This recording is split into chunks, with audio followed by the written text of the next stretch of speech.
Hello guys, welcome to fantastic course of Chainlit. Actually, what is Chainlit? It gives graphical user interface to your chatbot applications.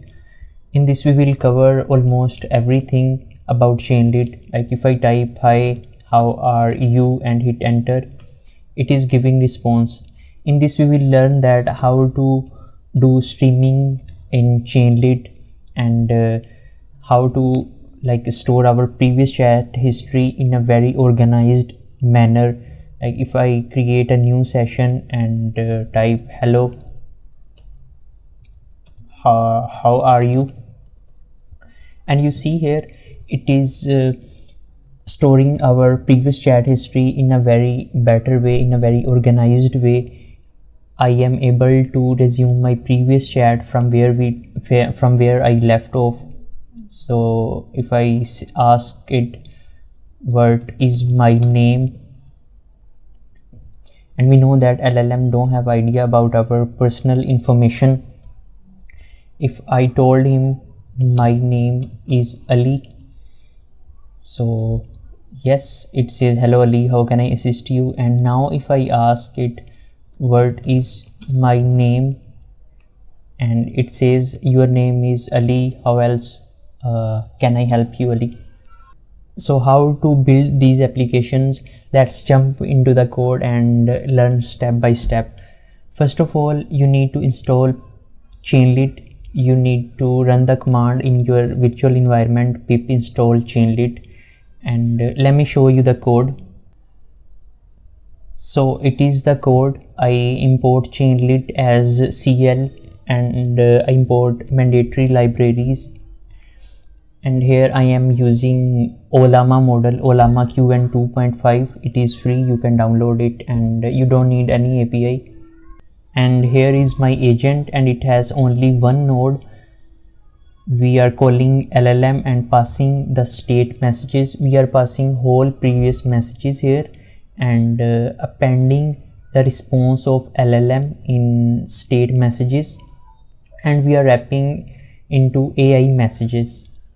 So after that I just print the state and return the state. You see here it is just one node.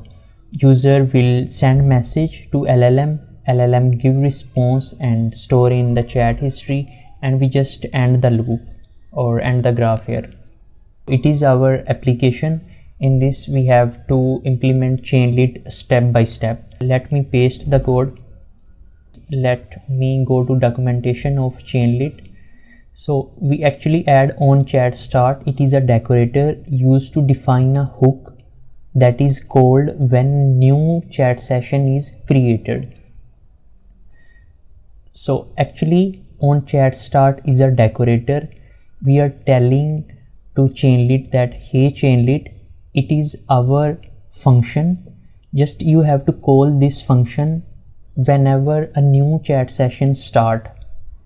Actually we are registering this function in Chainlit. What this code do?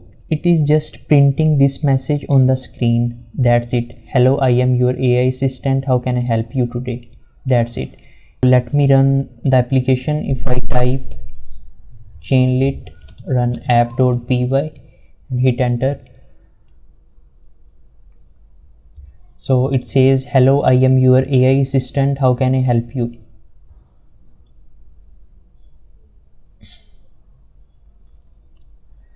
So you see it just print this message, hello, I am your AI assistant, and so on. If I type something like hi, how are you, it is printing nothing. Why? Because I have not handled it yet. In this we are only telling to Chainlit that you need to just call this function whenever the new chat session start, nothing else. You don't need to handle the user messages now. So we will see later on. First of all, let's try to understand this, what is asynchronous and what is await here. So first of all, our Python code build a connection to Chainlit UI, then it send message, this message to UI, and wait for the UI to confirm it received the message. So actually what awaits does, it pause this function until the message is sent and confirmed. Okay, and what asynchronous is doing, while we know that this function is paused at await, other functions in the app can still run. The whole program is not frozen. It is the purpose of asynchronous. So now you know that how to print welcome message on the Chainlit UI. In next class we will learn about on message decorator, and we will learn that how to handle user input and how to print reply of LLM on this screen. So that's it for now. We'll see you in the next video.